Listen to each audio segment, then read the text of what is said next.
The claws, I can imagine, are just like, no, don't do that, you know. Yeah. Oh, and he gets like violent. He's not a violent. He's like the nicest dog in the world, but he gets violent if you fuck with his claws or his feet. And so she has to be very like careful with that and everything. And but she got it today, and so he came home, and we don't have to hear a tap dancing dog around the house 24/7. That's a noise that's like burned into my brain. Is, you know, go to a friend's house, the hardwood floors, and they have a dog. You just hear the Yep. And it's like, fuck. Yeah. And then the cats, we don't groom them; they groom themselves. They don't stink. Their claws. We trim their nails, but like, or their claws, but like they let us do it because we calm them down. Nice. And Sophie will put them like against her, and they'll be like all relaxed, and I'll just go with these little like scissors, basically, but they're like curved, and they're made for claws. And they're okay with that. Yep, that we've done it, and she can do it by herself too, and I can do it by myself. But the weasel horse, no. That's so weird. For some reason, I would imagine the dog being the more chill one when it comes to that. He's so weird. Yeah, it's like, that's why he's a weasel horse. Yeah, he's a weasel horse. He's not a dog. Like I told you this, but like I don't know if I said that on like a live stream, but like we were gonna joke when we were getting our cat this year of like going to the same shelter we got the weasel horse at, and being like, so bring him there, and like, so we paid for a dog. This is not a dog. Yeah, this is a fucking weasel horse. Like, you have to do it in a way to where, like, when you say that to them, like, you say it as though a weasel horse is a real thing. Like, you say, right. We were a dog, and what you gave us was a weasel horse. Like, what's going on here? Like, it's like completely authentic. Like, excuse me?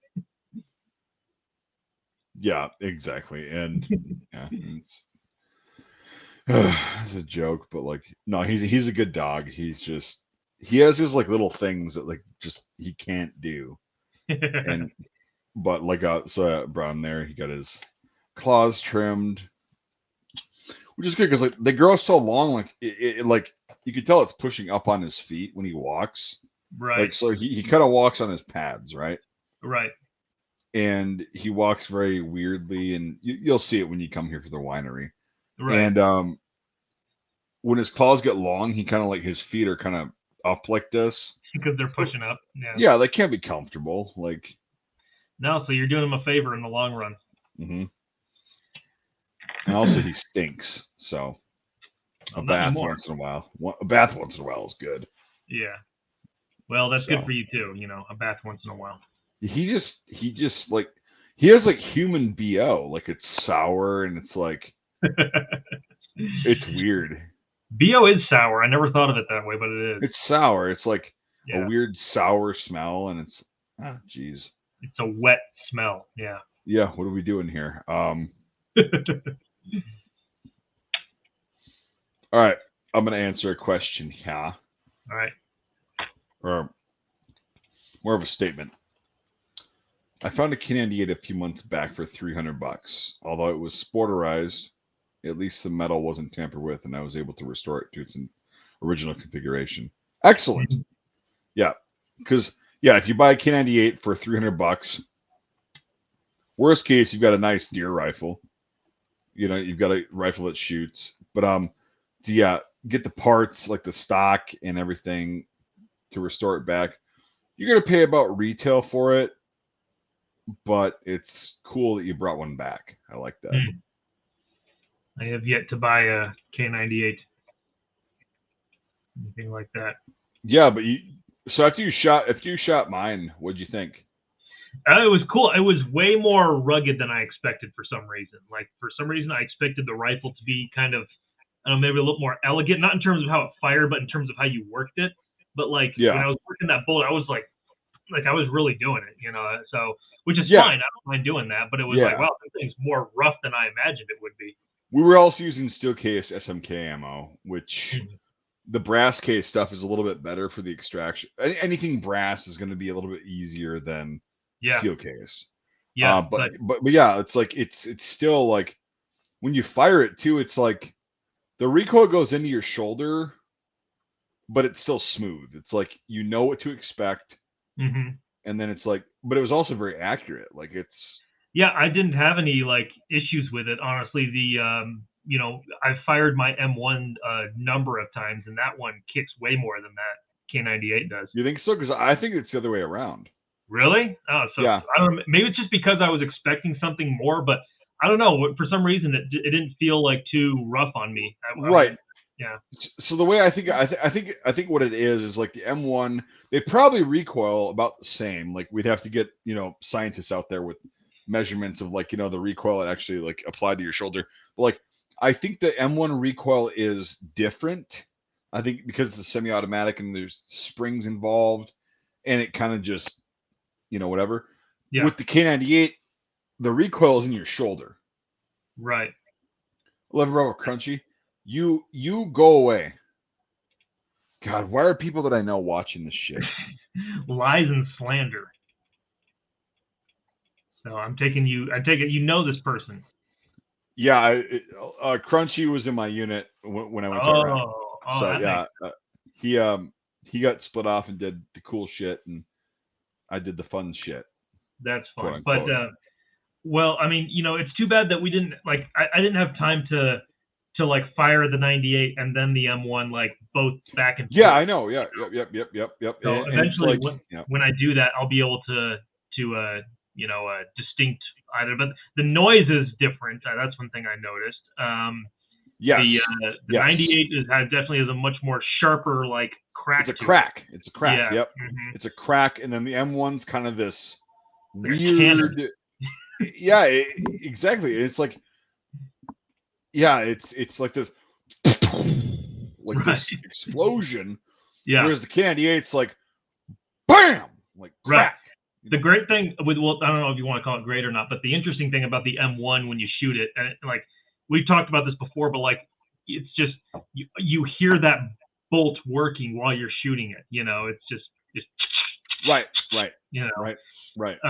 But yeah, with the K98, obviously you didn't get that, but I like I said, at first when I was first shooting it, I was a little worried, like, oh, I don't want to like fuck the bolt up too bad, but you were just like, no, just do it. And I'm just like, okay, like that, and it was just when you started working it like you were a natural, like, and you're like, I fucking love this thing. It's like, yeah, like it's a good rifle. Like I've killed deer with that thing. So it's weird when you get the adrenaline rush of like taking a deer, right? Right. I've noticed with the Canadian action, it was just that round was already in there before that shot even stopped making. You were ready to go. It was like, okay, that's interesting. Mm-hmm. And so I can imagine like a German soldier that's experienced would be bam, that quick. Yep. No, I've seen footage of it where they're like that, to where they're shooting, like, and they're just working it like it's nothing, Yeah, exactly. And yeah, that's a really cool thing. Because I've shot deer with both the M1 and the K98. And I remember you not speaking too fondly of hunting with the M1 because you couldn't have ear pro for that. Well, I don't know if that was me. Both of them made my ears ring, of course. I don't hunt with ear pro in. Right. Because I listen for crunching or whatever, and it's like, well, I'm not gonna do that. And it's only gonna be a couple shots. I'm not gonna take, if I can hit the thing in 2 shots, I'm not gonna shoot it anymore. Right. Like, but it's not gonna happen. Yep. Right. But I just remember you saying that you were like, man, hunting with the M1, that thing is fucking noisy.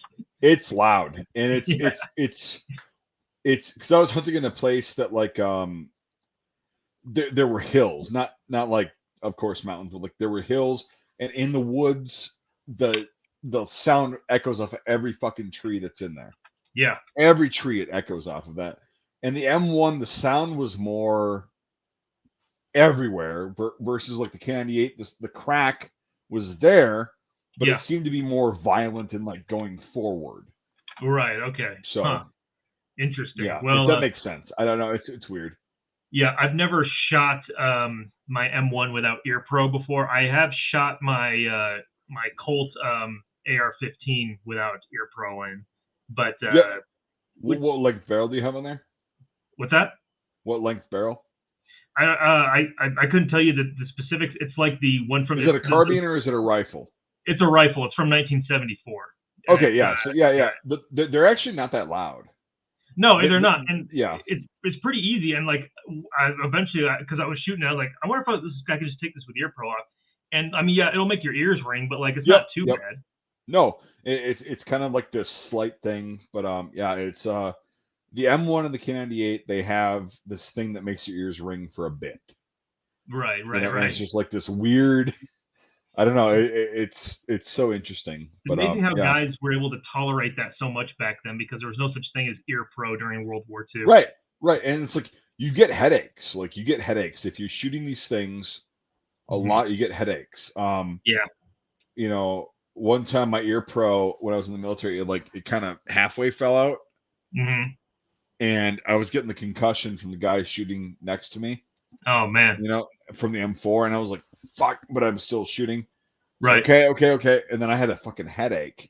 Yeah, dude. Like I'll tell you, my time I got a headache was when I shooting a 45 without ear pro in, and 1911, and that eventually started to really hurt my head. And but what the thing is that when I was doing it and I was thinking about it was I've seen or heard about, and you're going to know this way better than me because you're way more into the Vietnam stuff.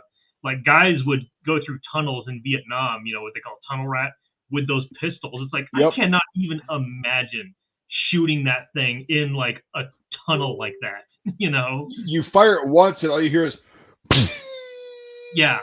I mean, holy That's fuck. it. Like, that's it. That has to be permanent ear damage. Oh, yeah, for sure.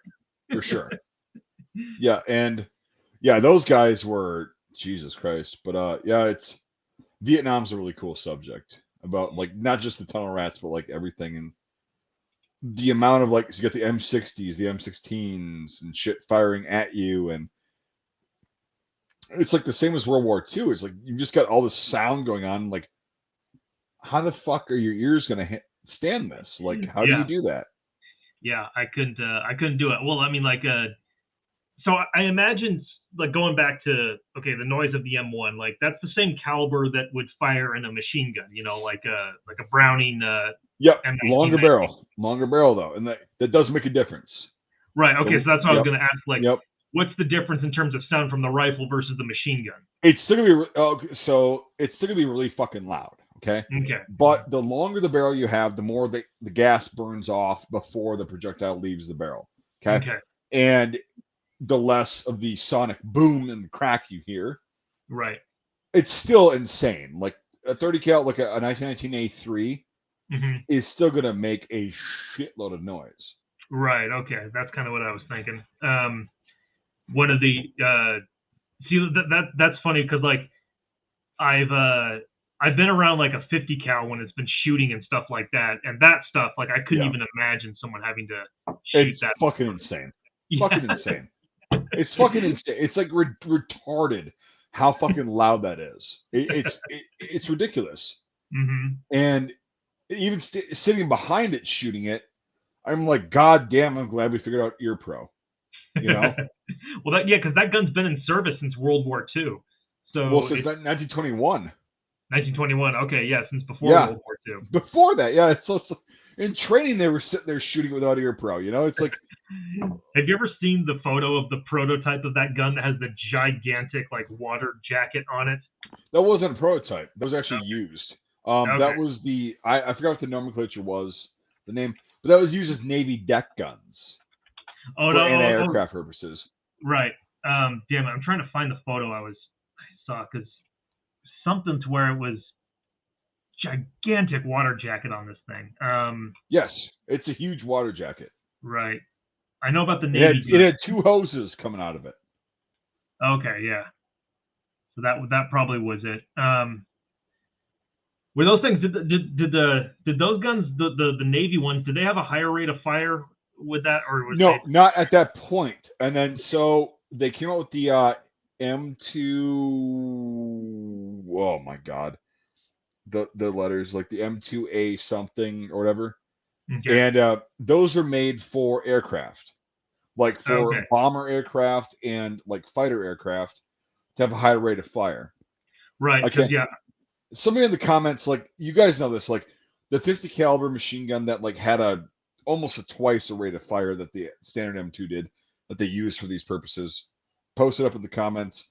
I'll note if I see it. I'm just too lazy to do research right now because we're having a conversation.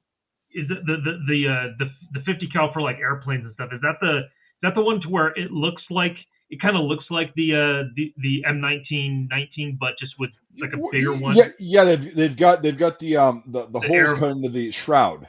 Yeah, the air cool like yes, barrel. It's air cooled. Yeah. Yep, correct. And A&M2. Yep, the A&M2. Thank you, Ravishing Ronald. One of my cats is named Ronald, so very ravishing. But yeah, so the A&M2, that son of a bitch, I forgot the exact rate of fire, but like it's fast. It's really fast. And they did that for fighters and in aircraft weapons because it's like when you're on target, you don't have time to like just fire a couple rounds. You need to get as many rounds out there as possible once you've got that sight picture. And then if you fire, 12 rounds versus 6, there's a better chance of you hitting your target, Right. And something like that. That was the concept. I'm obviously like very non-technically explaining this, but like it's no. So like the NM2, that thing was a fast firing fucking machine gun. Also, they had a lot of issues with jamming. Of course, you up the rate of fire. Yeah. It's like if you modify a couple parts to like withstand the force and the tension and the everything that's going on, that it's still, you're gonna have issues. But when it did work, my God. So that they'd actually, that's what they would put in B-17s and shit like that. Right. They put the AN-M2 in there. It wasn't the M2, it was the AN-M2. And so when they'd fire at a plane that was passing by, they'd be like instead of right, yeah. So they'd have a better chance of at least getting one round on there. So Jesus, talk about just insane. yeah, I mean it's a lot of fucking rounds and so loud. Yeah. Oh my Christ! Like, yeah, I found a photo of. I think this is the gun that we're talking about here. So that's the water cooled one. Oh no, that's the shroud. I'm sorry.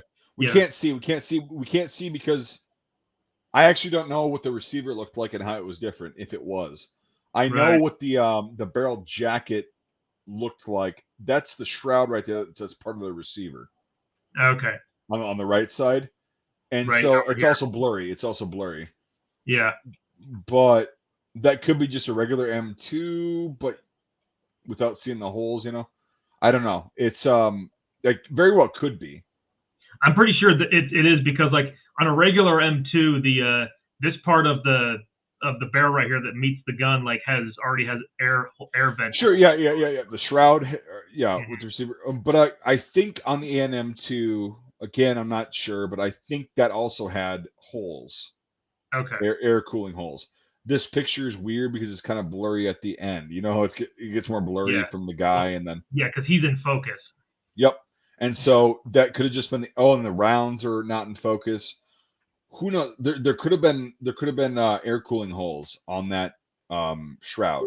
Right. It looks like the bullets are tipped a little, like they have like a color on the end of them.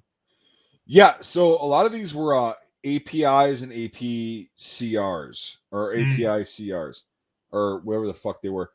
So armor piercing is black tip, of course, and then armor piercing incendiary. So APIs, yep.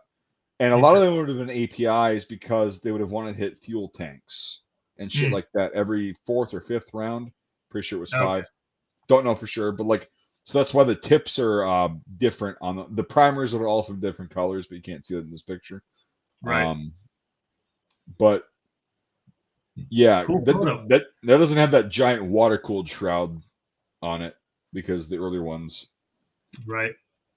So I know we were talking about maybe not doing pictures, but I mean, sometimes no, we always do pictures. Right. Yeah. That's not business. That's just pictures and Right. We just like to look going at over them. it. Yeah, fucking A. But yeah, I don't know that one. All the ANM2s that I've seen have the shrouded shroud. Mm. Or like you know what I'm saying? When I say shroud, I'm talking about the piece that comes off the receiver. It's part of the receiver. Right. That No, piece is yeah. I know what And you're then saying. and the jacket, the barrel jacket is the holes Yeah, around the the barrel. air vents. Yeah. Yep. All right, cool. So no, Just so yeah. I've never shot a 50 cal, but I mean, Oh, I'd love to do it. I know you have before. dude, Yeah. you've never had a fucking hard on as thick, hard, and absolutely vibrant as you have. The 50 cal is the most powerful fucking round or the most powerful platform we have. Yeah. I've shot a Mark 19 before, the automatic grenade launcher. Right. That scared me more than it turned me on, Okay, it was like that's a little much. Well, it's like well, if this goes off in front of me, like it's not good. And then Right. also it felt really weird. Like honest to God, like uh um Bravo. When you shot the Mark 19, what were your thoughts on that versus the M2? Just in the chat, like We're gonna see what he says. yeah, almost call him by his first name. I don't want to do that. I don't want to dox him. Do doxing. Oh man. I don't want anybody to know who the hell he is. He's my sexy little fucking dungeon slave at this point. You guys are adorable. Yeah. No, but he was he was infantry with me and in the Wisconsin National Guard. Oh yeah.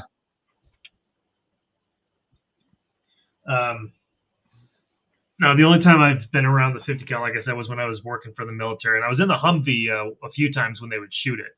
And you were in it when there were a gunner was shooting it? Yeah, but those were blanks. Yeah.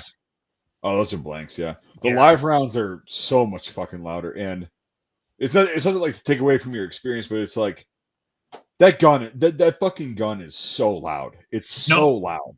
Oh yeah, well, like when they were shooting the blanks with it, it was like I'd say it was probably close to maybe like I don't know, regular, just like 7.62, maybe like the noise. Well, of it. Would I would equate a 50 cal blank to as like a 30-06 or a 300 Win Mag, like something like that. Yeah, it was a little hard to judge because I had the steel over my head. They're loud. Oh, yeah, they're loud. I was right, but like it still echoes down in there. It echoes down in there with you. Oh yeah, but the worst of it was, I think I told you about this, was that because I was in one of the passenger seats filming out the window, and the rounds fell down into my shirt. Yep.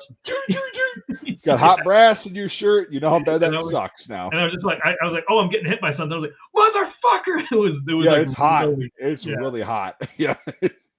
You get a little, you get a little bit of a singe on your neck, and then it's like, oh, it's gone in 2 days, but it's like it still hurts. It's itchy, and oh my god. So someone here, someone named Bull Moose asked me, were you around? What I was hired by the military to film their combat training. So I was part of that with them. I wasn't participating in it, obviously, but I was around when they were doing that sort of thing. So that was fun. Yeah, no, he actually got to experience some cool shit in training that Bravo and other fellow grunts and shit can relate to, and that's why I've talked to Michael about this a lot. And it's like, yeah, you should tell him a little bit about your experience with the Abrams. Oh my god, yeah, we can talk about that one because that was like, you were being an awesome photographer, you were being an awesome journalist, and you fucked up. Yeah. You realized that right away, and it was so good. Well, it was great. What happened was, okay, I'll tell that story. This was really early on in the whole training experience, because it was like a month and a half that we did this, to where it was from beginning to end, just going to iterations and documenting them. And then there were a lot of days editing too. Okay, and so. Yeah. What happened was, one of the very first ones that we did was they give you like white trucks out there if you want to go through the entire combat, area basically. And the whole area is a gigantic circle that just runs around all of the lanes. And so you get you go check out a white pickup truck. So myself and my partners who I was working with at the time, we went and we had our cameras. We're like, okay, we're going to go around and film some stuff for these lanes. We didn't know what we were filming that day. We were just like, we got permission. We can go around, and just as long as like people see that we're there and, they know who we are, that's okay. As long as we don't go on range, as long as we stay on the road, stay around the road and all that stuff, we'll be okay. No, no iterations were going on that day, but it was like, training and stuff was happening. So we were going to go take a look at it. So we're driving the truck around. I'm not driving. I'm in the back, and I'm filming, stuff. My partner, he's filming stuff, and our boss, he's the one who's driving. And eventually, we happened upon this area where these Abrams tanks were. And when we pulled up, all we saw was they were like moving in, and then they were like moving back and stuff like that. We couldn't see what was ahead. It was all dust and everything. This is out in Idaho, southern Idaho, where it's just desert and sagebrush. And so we go over to, we see these tanks moving. We're like, whoa, tanks, that's really cool, And so my boss is like, yeah, we can get some good shots of some tanks.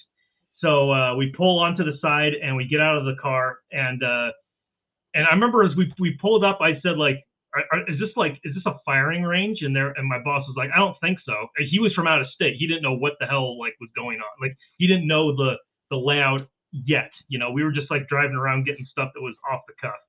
And he was like, no, it would be more regulated if it was. And I was like, okay, all right, whatever. As long as you say that, because he had done it before. Not in Idaho, but he had done it in other places. So I'm like, okay, he knows. So, So my friend and I, or my partner, we got our cameras, and we're going up to the tanks. We're maybe like, I don't know, 40 to 30 feet away from them. Or maybe, no, it wasn't that much. It wasn't that close. It was like over 100 feet, but it was enough to where like you could hear the guy like saying stuff, like, who was in the turret. And so he's talking, and stuff like that. And eventually I see someone raise up a red flag through the turret, through the hatch. And I'm like, what's that exactly, as we're filming it? And as he put it down, and the tank, we were obviously behind it, off kind of to the side. The tank fired its main gun downrange. And and again, we didn't know this was a firing range of any kind, so we didn't have any ear pro in.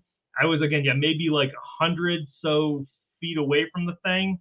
And when it went off, like, just dust kicked up all around us. And I was filming when it happened. Unfortunately, he made me delete the footage. But and also we couldn't take any of the footage home with us anyway. But no, he afterwards he was like, delete that, like, on the spot. But when I was filming it, and it was just like that, and when it happened, my partner, when we were shooting it, he was off to my right, and he was kneeling down, like almost sitting down on his butt, but he was like kneeling down filming. And after it happened, I looked over, and he was knocked over on his back. Like, it had knocked him back. Not like it like shoved him back, but like he freaked out so much that he fell down. You know. And all you could hear then was just like, the whole tinnitus Star Wars, like, there's a lot of fire coming from the left side of that deflector shield. Yeah. But oh my God, dude, like, I'd never experienced anything that powerful ever. And artillery and tanks, that have artillery on them. Yeah.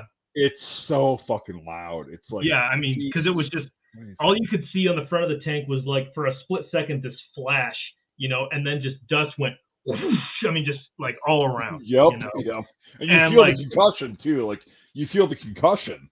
Oh yeah, no, it hit me like a wall. And when it happened, I turned, like I said, I saw my partner, he was there, and then I looked back at the truck where my boss was, and again, we couldn't hear anything, but he was going like this, like that. Like, come on. And we ran back to the truck, and we got in, and at that point I could kind of hear him, and he was like, we're leaving now. We're leaving right now. And I'm just like trying to, like, I can't believe that just happened. Like, I was not expecting that, a little bit of a fuck up, but it's also a really cool moment. It's also, I'm glad I experienced it, because it's just something that's like, I'm probably never going to experience that ever again. Right. And that was the outgoing. Yeah. The incoming is Dude, if I was on loud. if I was on the business end of that thing, yeah, no way. It's fucked. It's and they were using training rounds. They were using like the rigid ones. And it's like, yeah, they hit the target and then it's down. They were probably doing gunnery tables. And that's why they were backing up and like going forward, because they were doing their gunnery tables for like berm shooting and all that shit. And you guys are just fucking retarded and like, oh, this looks cool. Let's just go on here. Whatever. We were, dude, we were such newbies. We were just, we had never, well, my boss had done it before, but like he didn't know the area. So he, like, if he had, because he was out of state, and if he would have like worked there or something like that, he would have known exactly what was going on. Well, right. And here's the thing: is like they're not going to have fucking people like OCs walking in the back of the tanks. No, right? It's all radio for the tanks. It's like, okay, fire mission, okay, or not fire mission, but like a target, blah blah blah. Yeah. Well, 1,800 meters, fucking engage. Like I say, when we were walking up, like I could hear the guy in the turret as he was talking and like screaming. Yep. Yeah, I zoomed in on it. I could see he was wearing that the big helmet with the you see helmet with the with that, and he was, and then all of a sudden he goes in and a red flag comes up, and I guess you're hot. Yeah. And I was like, wonder what that means, and then like wham, whoops. But oh yeah, well the thing that was also crazy was that after we had we were leaving and driving away, we were driving away really fast, and out there they have what they call moon dust, and just everywhere, and we couldn't really see anything as we were going away. Like my partner and I, we were just like, that was insane. And then later on, not the boss, because we had two bosses with us. One who was driving, then the passenger. He later said that when we were driving off, they were shooting again. We just didn't. He and I couldn't tell at that point. Right. Yeah. But you might feel a little poop, but like you don't really get it. Yeah. Yeah. So that was fun. Yeah, that was. I don't know. I maybe I shouldn't say what the name of the the base was that we were at, but well, it's fine. Yeah, it's it's. It's funny that like when you told me that, I was just like laughing the first time you told me that. I was like, oh, fucking retards, like you guys trying to get footage. Got good footage. Yeah, well, that's like you would get from some of the military guys out there. You would get some of that like fucking civilian type like attitude, like just be like. Oh, no, hey. I just be laughing like, you fucking retards, like, come on, man, like, it's a fucking tank like gunnery table range, like who can tell you this? And then your boss would be, well, I didn't know. So I didn't know, but like I said, I don't regret it. I'm glad that we were able to go see it, and it was fun. And talking about the whole thing, like that was one of the only time. That was the only time I saw tanks firing. I saw tanks in combat exercises a lot. They don't shoot their guns at all when they're doing training. When they're doing, it's expensive as fuck, but they were probably right. Yeah, they had like, these. Go ahead. Oh, go ahead. No, you go ahead. Okay, they had like these lights on the front of the tank that would light up when that was supposed to mean that they were firing. Yep, and so that they were doing their gunnery. Like, so it's infantry guys, like we go out and qualify with our weapons, right? Our small arms. Tanks do the same shit with tanks. Okay. Like they go out and they have to qualify in like their crew has to qualify at least once a year officially, and like run a table, and they have a different qualification course that we do, and they have to work together and whatever. And that's probably what they were doing, which is awesome, because like that's, you don't get to see that as a civilian much. I didn't get to see it because I was infantry. So yeah, well, we just happened upon it. Yep. But it's like, holy shit, that's a 120. That's a 120 millimeter cannon. That's also got, it's got like that chamber up in there that baffles and kind of like reduces the sound. Right, right. And the concussion. Yeah.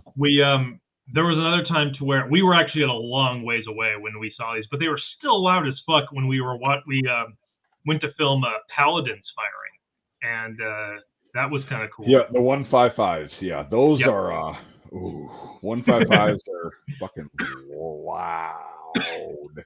Yeah, but we got some real sexy footage of it because we were on a mountain, and the Paladins were down like in this, I guess it's Yep. kind of like a valley, even though there weren't mountains on the other side. But Yep. and they were, and like I said, even though we were way away, they were loud, like they were loud, and they were shooting up, and we could get shots to where they were shooting, and then we would pan up, and then way in the distance you see, you know, it was like, Yep. oh, Yeah, it's so and cool.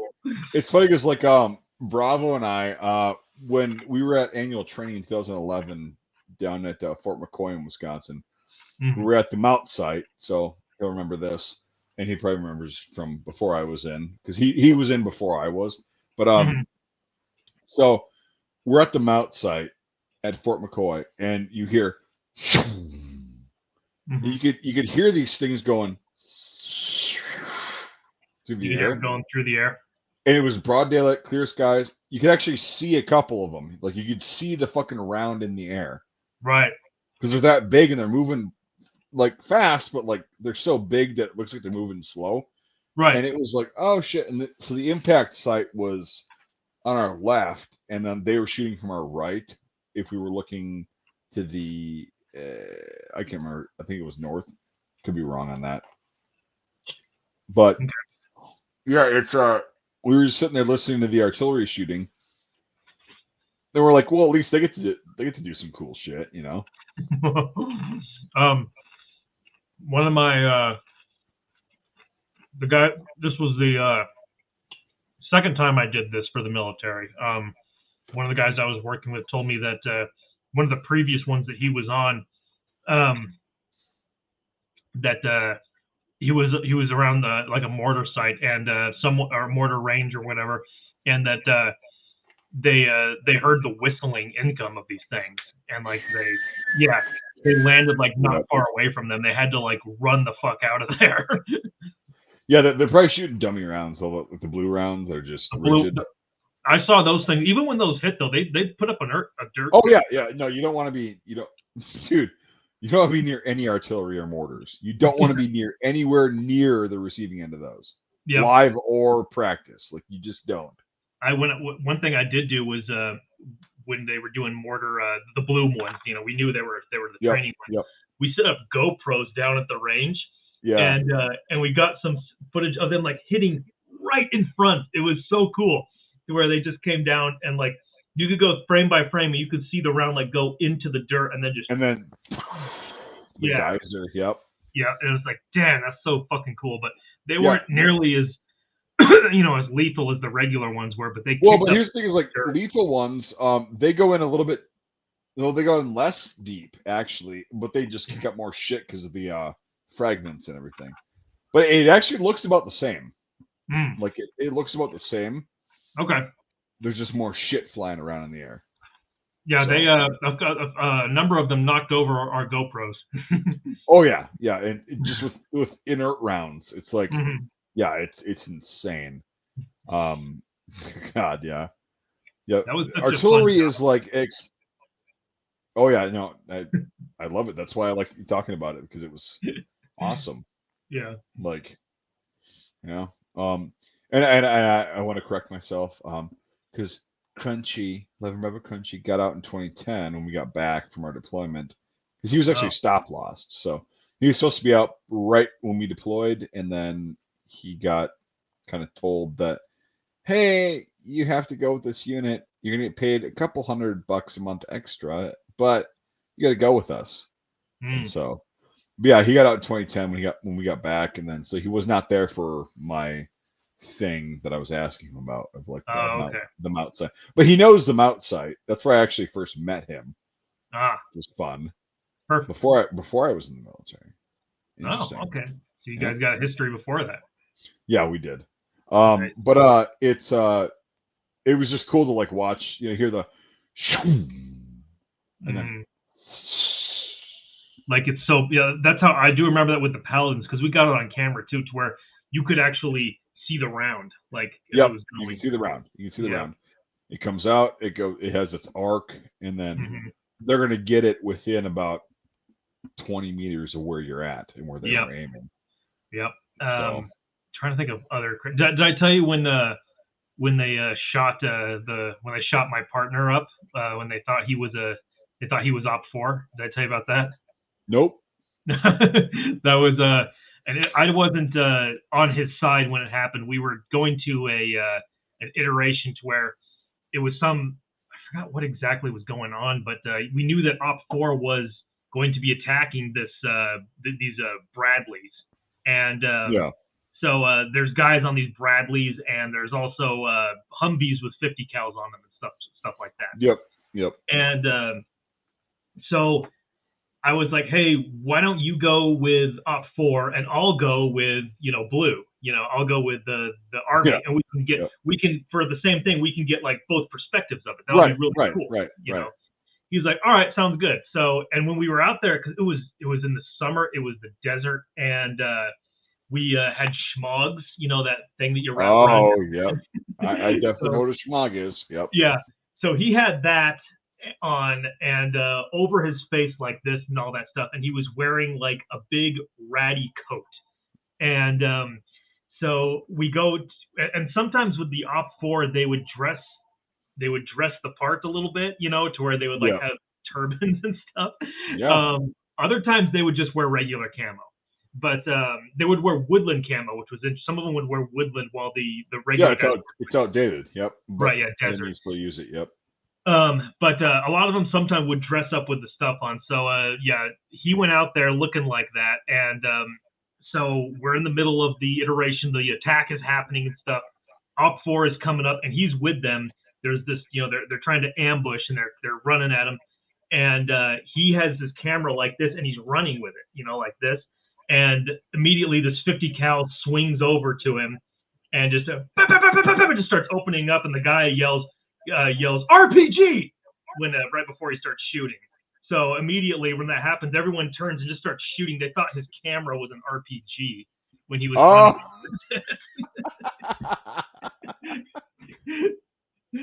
because awesome. Yeah, they did have RPGs that would make smoke that were like dummy. Yep. But so that they thought, and he had his headdress on and everything like that, and they thought that was so like. The turret turned and started open, and then people immediately just started shooting. And the lane OC, what's that?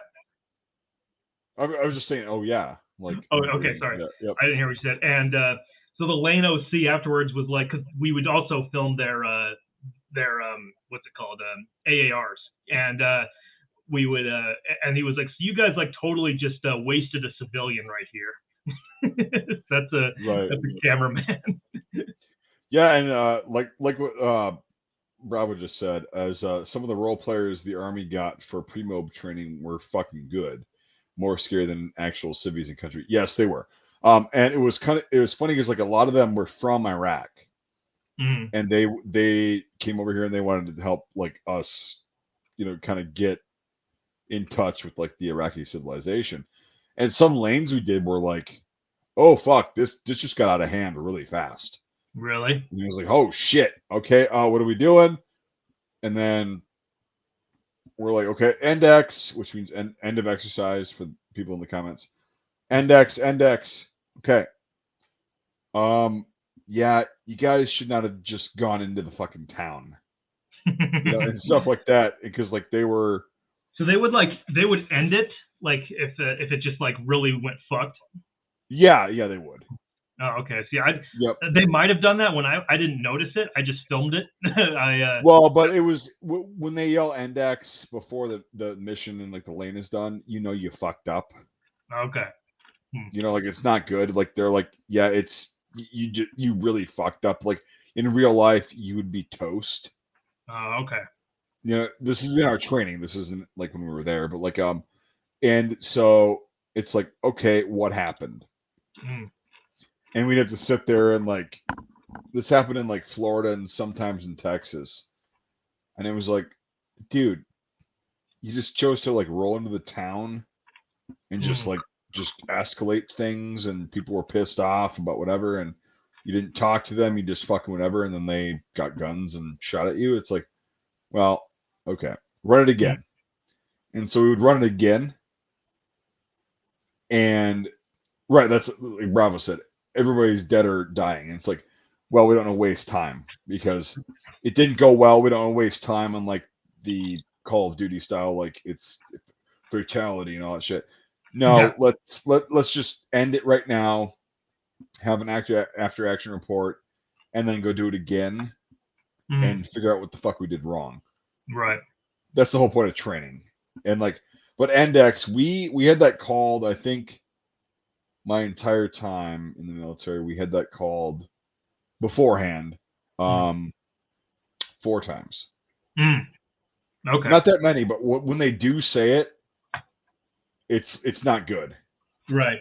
Like before you're done, it's like, oh, something got really fucked up here. Really fucked up. Yeah. And yeah, it's so. But no, but here's the thing is like it's a good learning experience, and people that were like pissed off, like Jesus Christ, yeah, we just fucked up that bad. All right, well, what did we do wrong? You go back for about 10 minutes, 15 minutes. The NCOs get their shit together, and they go, okay, here's what we're gonna do. We're gonna do this differently. You're gonna go here instead of there, blah blah blah. And this is what we're gonna do in case things go bad. Instead of just rolling in with all of our trucks immediately into a village, Right. like we'll do that. And so it ended up like it was good training, but yeah, like yeah. And so their whole point, like during training, like most of the guys, so when we were there in 2009. Most of the guys that were training us had been to Iraq and Afghanistan or both multiple times, and they wanted us to do things right. And same with the people who were from Iraq that were helping us and everything, like kind of with the local nationals and everything. They wanted us to like survive. They wanted us to not kill Iraqis or us. They wanted just people to whatever. So it was like you get that at the time, or you don't really get that at the time. Yeah. But you also do, in a sense. You're like, oh, okay, because like your immediate reaction is, Jesus Christ, we have to do this fucking again. What the fuck? You just get tired of it, right? You get tired, and you're like physically fatigued and mentally fatigued. But then when you do it right, you go, oh, okay, I get it. Like, right? Then there's certain actions that you can take that can mitigate casualties on any side, right? And that's kind of the whole goal of what our training was. But it was like, yeah, it was kind of a mind fuck, for being a new guy right out of basic. And a lot of us were, man, to be honest, like a lot of us were right out of basic. Yeah. Because it was a surge. It was like a lot of the guys that deployed earlier years got out and they needed to fill the ranks. So it was a bunch of us new guys filling the ranks, and they wanted us to like learn correctly.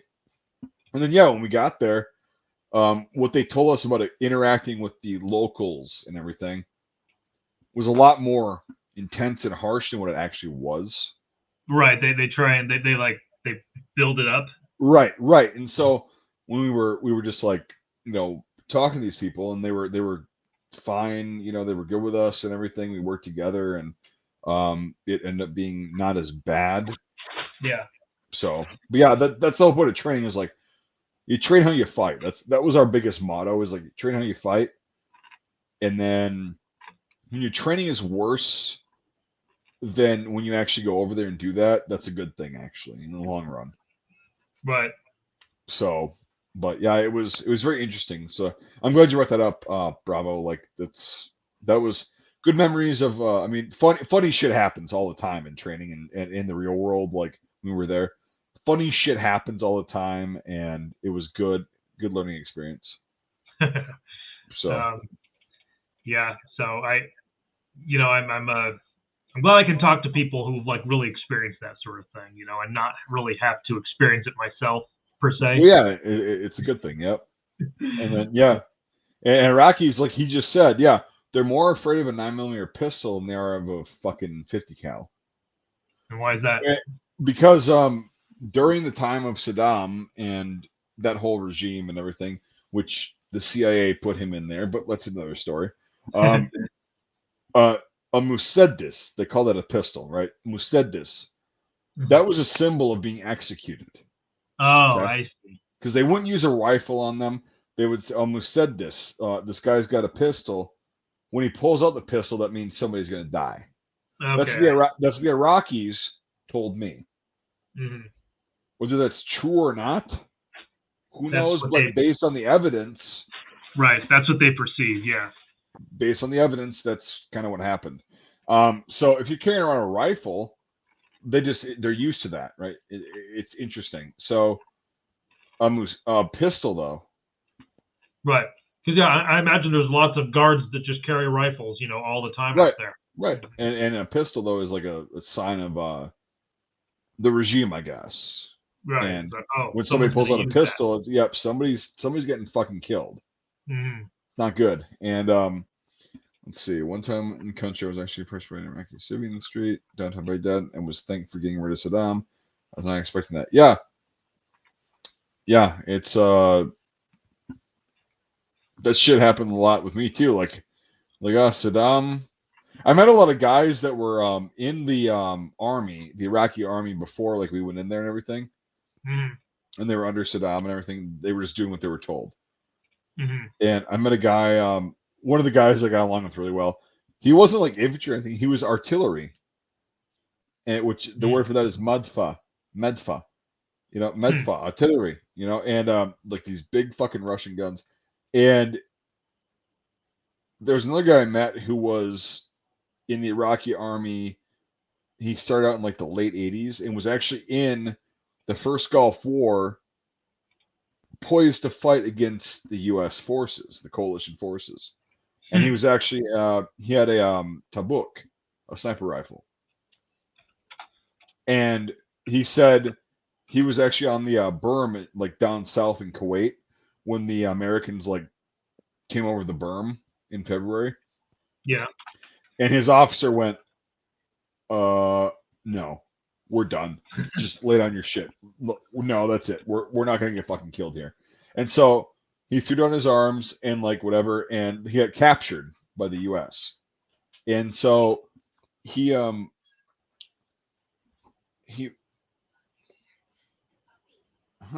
Poopaloop, the Whiskey Beach Weasel horse has joined me. And so he got captured and whatever. And then after the war was over, like he got sent back and he got the Mother of All Battles medal for being involved in that and then being captured and surviving. He actually gave me that medal, and I don't know what the fuck happened to it. I have it somewhere, or I had it somewhere. Yeah. But he gave me his medal, and but he was like, yeah, like the U.S. like they had us dead to rights, like we were fucked. And he was smart enough to realize that, Yeah, and his CO was like, "Yeah, we're done. It's not worth all this time." And then I was like, "So did you fight the second time?" He goes, "No, I was with my family.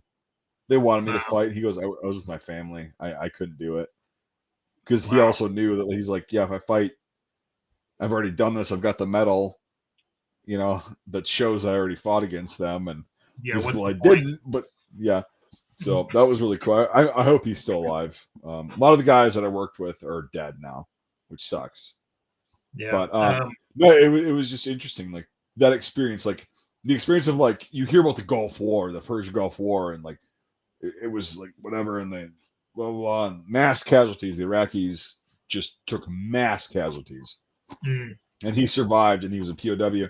And he said when they actually captured him, this unit, they routed them up. They said, "Stay here," and they just kept going. And they're like, we're not equipped for this. So he said that they just said, "Stay here," and then they kept going. So they just stayed there. And then other units came up and they're like, "Stay here." And then eventually the MPs and shit came up and they were like, "Okay, all right, we'll process you guys." Like, they're just like basically waiting to be taken prisoner. Right, but they were out of water and out of food and everything. Like they were like for over a day. Yeah. They were like really like not good, and then the Americans gave them food and water and everything and took them prisoner, and then once it was over, like they just got sent back. So it's really weird. It was cool to like shake hands with the guy that like was there and did that on the other side, the side, and yeah, it was really cool. He was awesome. He got me a lot of really cool patches and shit, and gave me his medal, which I really fucking need to find. It's somewhere though. It's somewhere, and but he had a sniper tab that he wore, like an American one, but it was kind of like an ACU color. Oh yeah. But he wore that, and because he was a sniper, he carried a Tabuk. A Tabuk is a it's basically. Do you know what a Tabuk is? I do not. So it's a Dragunov that the Iraqis manufactured to be like a Dragunov with the same length barrel, different muzzle brake, but in 7.6239 instead of 5.4. Yeah, Oh, okay. very very rare firearm, very rare, very interesting firearm. But yeah, that's what he had, and Interesting. yep, and he dropped it and whatever. But yeah, so yeah, and so another thing too with that is we had a lot of interpreters, like Bravo's talking about is Waleed. I met Waleed. Because like here's the thing is like Bravo, he's in the same unit, but they were detached from us a little bit. Mm-hmm. They got sent with a different company, and then they would, but we saw each other a lot. I saw Bravo quite a bit in Iraq, but he was bringing the detainees or taking them out or whatever, doing everything convoy stuff. And then his interpreter Waleed was awesome. He was from Iraq, moved to the U.S. for many years, and then volunteered when the war broke out to go back and be an interpreter. So he Okay. spoke very good English, like Right. very good, Okay. and he could translate it like great to Iraqi Arabic. Oh. And yeah, he was good. Yeah, it's fucking insane. Anyway, yeah, we'll get off the Iraq shit. I mean, it is. I remember. I guess you'll know who I'm talking about. He's playing Leo in the movie. Yeah, I know. Yep. He said that it was that sometimes the interpreters would like switch like who they were working for just based on who was paying them. Yep. Well, that was the same in Iraq, but not as much when we got there because it was a little bit later. But like it still happened. Like yeah, I told you that story about like when we got hit with rockets that there were already guys in their full kit in the bunkers when we were going to the bunkers. Yep. When we got hit really hard one night, and it's like, that's interesting. And among them, a bunch of Iraqi guys and Terps or interpreters. And right. So yeah, it happened with us too. Not as much as him. Not in the scale of that either. I would say, from my experience, it could have happened more in other units. But like, yeah, it was like you want to trust these guys. But here's the thing: is like the guys that were shitty, I got a bad vibe from them. Like, just kind of like I don't know how to explain. It's like it's a bad vibe, and it's funny because yeah, Waleed was from Baghdad. My interpreter friend that is now here finally after I thought he was dead. His name was John. His interpreter name was John, and I know his real name, but it's his family was granted asylum here like years ago in San Antonio. So they've been here, and he wasn't granted asylum because he lived in a neighborhood where he talked to some people that weren't that great and whatever, like years ago, and they just wouldn't have. Anyway, long story short, he's here now, and that guy, I never got a bad vibe from him. Me and him were good friends, and like I just, I trusted him. I knew like if shit came down to it, he would actually, if I was wounded or some shit, he'd have grabbed my rifle and like defended and like dragged me back, my fat ass back. And so, it's one of those guys. And it took so long, and I tried to get him here. I was talking to embassies from around the world, and they were like, no, can't do anything. But now he's here, and that's all good. And so I might do, once I get him up here for a trip or something, I'm going to probably do a couple videos with him. Nice. And he's the one that gave me my shamag. I think I showed you my black and white one. Yeah, you did. Yeah. It's pretty cool. Yeah, he was very. I worked with him most of the deployment. Nice. And Waleed, he's a great guy. He's also like around my age, so he's like a year older than me.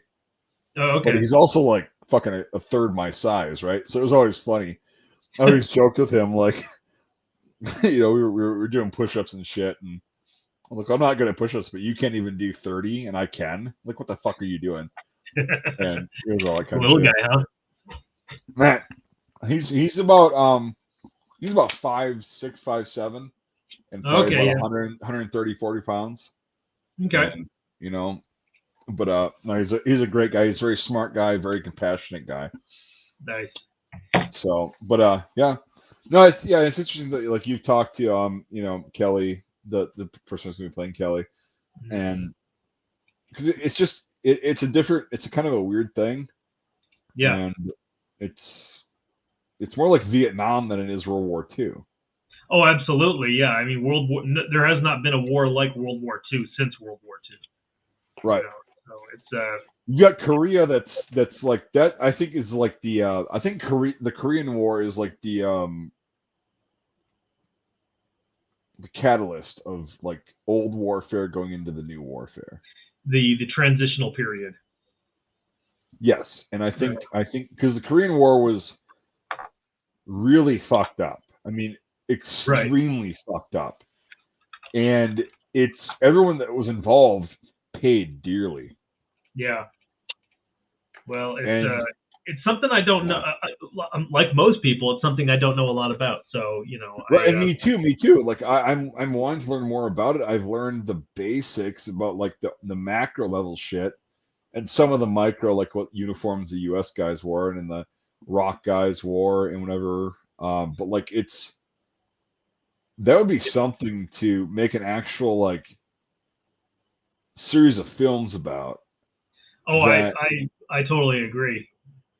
right, because dude,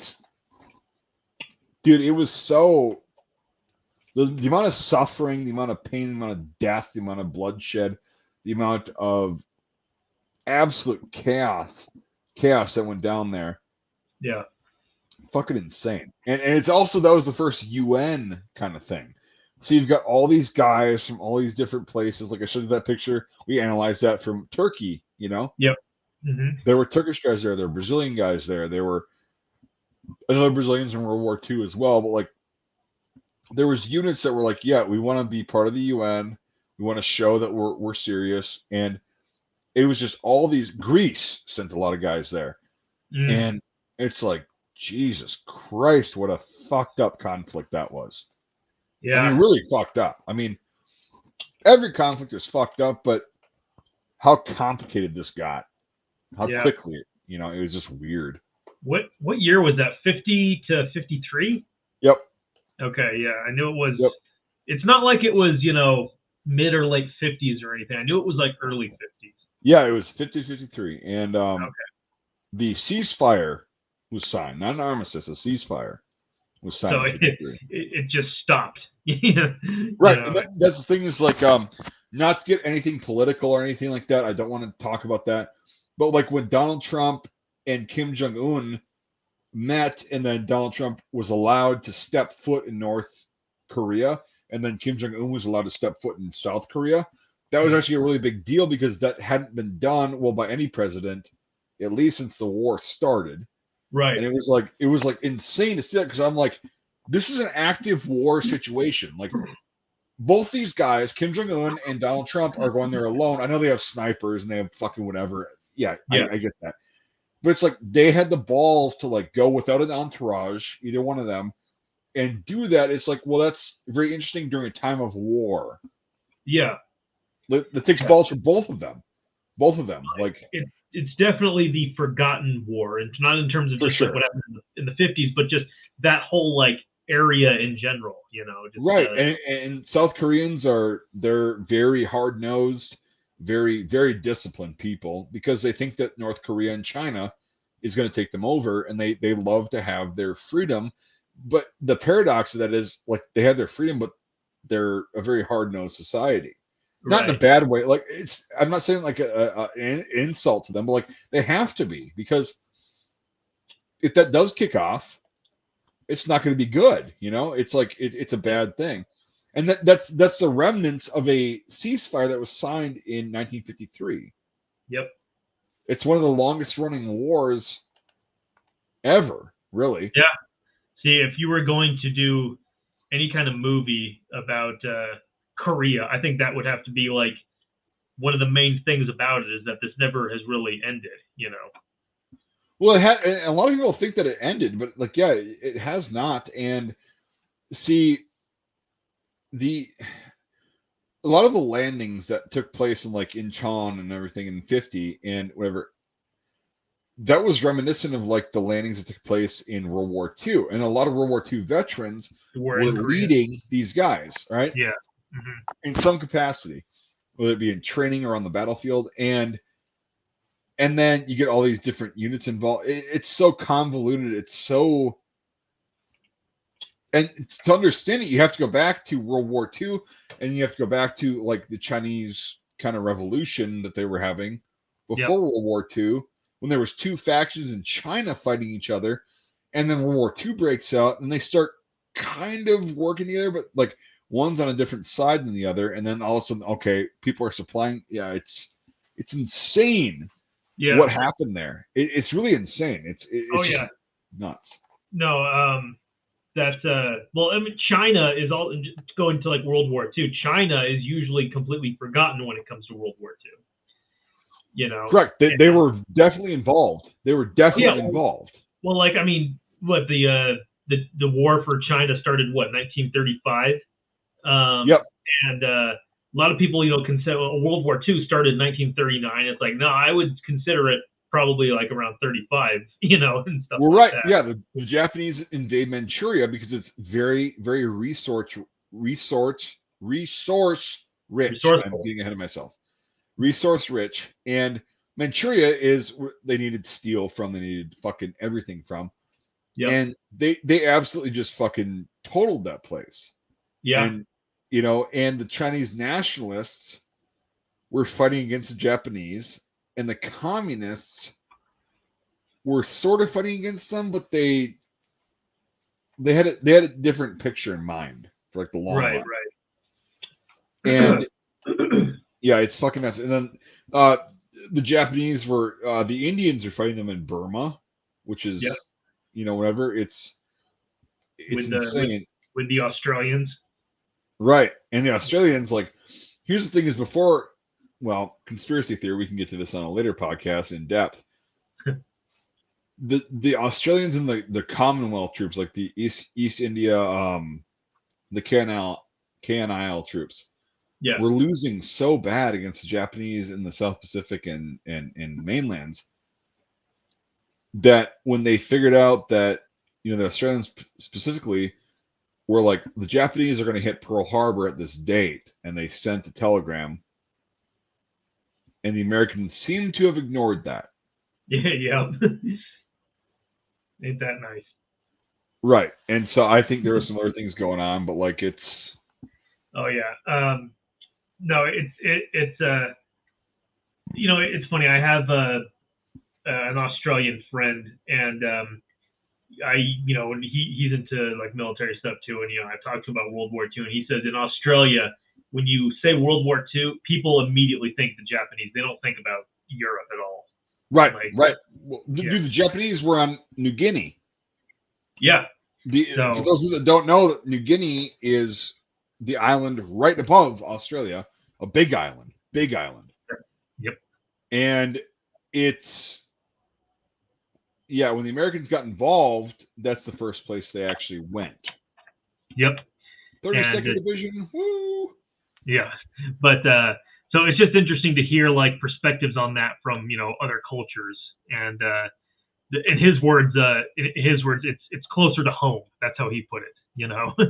Yeah, well, they were about to hit Australia. Yeah, they were going to.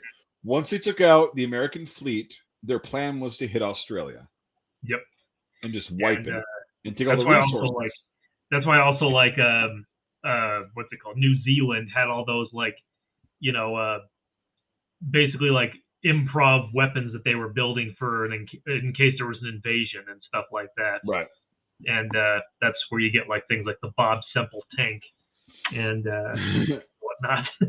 Yep. But yeah, it was a real thing. Like the Japanese were about to hit that. That's why. Yeah, it's interesting, but like it worked out for the Australians, I guess, because they're living in a very free society nowadays, which I'm glad. And but yeah, it was so fucked up. Like, and then you get post World War II, the Korean War. Well, there were Aussies there, there were Brits there, there were Canadians there, there were fucking Belgians there, there were Turks there, there were Greeks there. Yep. There were French there, The Germans didn't want to deploy outside of Europe because, oh, God. Yeah, but yeah, it is something that's forgotten though. You know, a lot of people don't even think about. So Yeah, and it's so just, you and I think you and I should start doing research on that. I would love to. I need to see if there are any memoirs written by anyone about it because I don't know of any. Right, and yeah, there probably are. They Hmm. just again get slipped under the rug. I know I've met a lot of Korean War vets, and I met one. I used to work with him at a hardware store in high school, and Nice. he was an old guy and nicest guy you'd ever fucking meet, right? Right. And I was talking to him one day after I was like, I'm interested in the military and all that shit, blah blah blah. Hmm. I would wear like jungle fatigue shirts like underneath my little reflective vest to go push carts, that kind of thing. And he's like, "You interested in the military?" I'm like, "Yeah, I'm gonna be joining as soon as possible." He's like, well, I was in Korea. I'm like, "Oh, you were in the Korean War?" He goes, "Yeah." Wow. I was like, well, "What'd you do? What was your job? What was your MOS?" He's like, "Oh, I was infantry." I'm like, "Okay." He goes, "Yeah, I carried a BAR. You know what that Oh is?" wow. And I'm like, "Yeah, I know what that is." Hmm. And he goes, "Yeah, all I remember is a couple things. I remember it was so cold that we had a burn barrel set up, and you get one side of you warm, like your front side, and you turn around, and as your rear side was warming up, your front side would just be completely cold." Again, yeah. And he's like, "That's what I remember." And he said, and then like later on, we were talking like a couple weeks or months later. He goes, "Well, there was this one time where we were up on a hill and we were supposed to hold this thing. We had a platoon up there, and there was no enemy activity in the area. We Hmm. were just out there rotating through. And he said, one morning, we looked down and the entire ground on the bottom of the hill got up, it raised up, and started walking up the hill. And he said, there was a platoon of us up there." Yeah. And he said, Wow. we fired our weapons and we tried to keep them off of us as long as possible. I had a BAR, so like the barrel got hot very quick, and I was, trying to figure out what to do and couldn't do anything. And he said, yeah, we somehow held them off. We had air support and all that stuff, but it took too long. He's like, yeah, the BAR was overheated and it just wouldn't work anymore. I'm like, Jesus Christ. That's intense. Yeah, but he was like the nicest old guy. Like he's just kind of walking around, Yeah. working at the store. He had a box cutter on his belt, just selling people hardware supplies and everything. I'm like, Jesus Christ, man. Wow. Him? Yeah, and yeah, he was just saying that one day. He's like, yeah, Oh man. I That's just crazy how like just what's the word nonchalant they can be about that sort of thing. Well, and the guys that are actually like, I've noticed that the guys that have actually been in the shit are very they don't have to try and prove anything. They just talk about it like it was a story. Right. And it's like, holy shit, yeah. And I mean, what do you do with it? Like realistically, what do you do? Like he was in a situation where like they were going to be overrun and probably fucking just torn apart, drawn and quartered, and Yeah. then eaten probably because they were so Hmm. fucking starved. But he was just like, yeah, my BR it just wouldn't work anymore after a certain point. And it's like, Hmm. I got a rifle or whatever. And I'm like, okay, well that's fucked up. Jesus Christ, man. Yeah.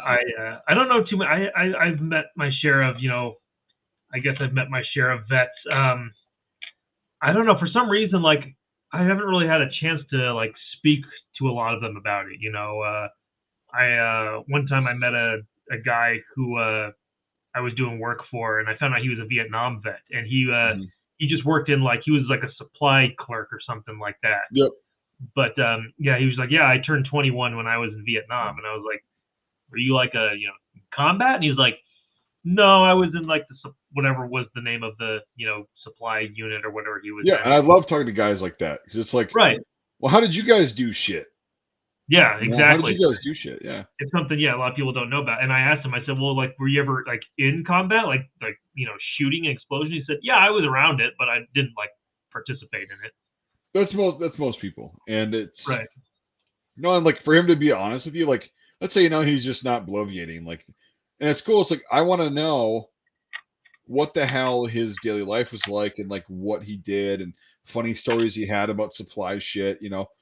That's the kind of shit that I would love to know. And people focus too much on like, oh, fucking the infantrymen, like or the special forces guys, or the SEALs, or well, how about you get the gist of it? Like, how about you get stories from like the bulk of the military that aren't in combat, but like they're still there and going, yeah, that's what we saw on paper. Yeah. Yep. Well, that's like, that, I mean, it's funny. One thing is that when people talk about like reincarnation, the person that's, is their reincarnation is always like some like, crazy famous philosopher or some great man or something like that, like whatever Patton believed that bullshit or something. But it's like, how come no one is ever just some, regular dude, when you're like, Well, I'll talk to you about that off stream if you want to. okay. But it's a great point. In that, Right, that's yeah, exactly it. Yep. that's the whole thing. It's like, I mean, like how many of the guys were just regular dudes just doing what they had to and just probably didn't see a whole lot of combat at all, a lot of them. What? How many people were just regular people? Yeah, just regular people. If you believe in reincarnation, how many people are just regular people? Like, very few people actually went to Vietnam. Yeah. A very few percentage of that actually saw combat. Right. Okay. The odds are, well, even if you had a past life in there, you might not have probably gone to Vietnam. You might have been just some average Joe working at a fucking auto body shop. Yeah. And then you do your thing. I will, however, talk to you about this again off. I mean, if you want to wrap this up, we can, because the weasel horse has to go out. Okay, we can wrap it up. We wrap it up, and then you want to stay on and talk about this shit for a second? Sure, why not? All right, sounds good. All right, everybody, except Bravo, have a great night. Thanks for watching. Have a good Christmas. We're not going to be on here on Friday, of course. We're going to spend time with our families. It can be good or bad depending on how you look at it. But all right, we'll see you guys probably next week. All right. Later.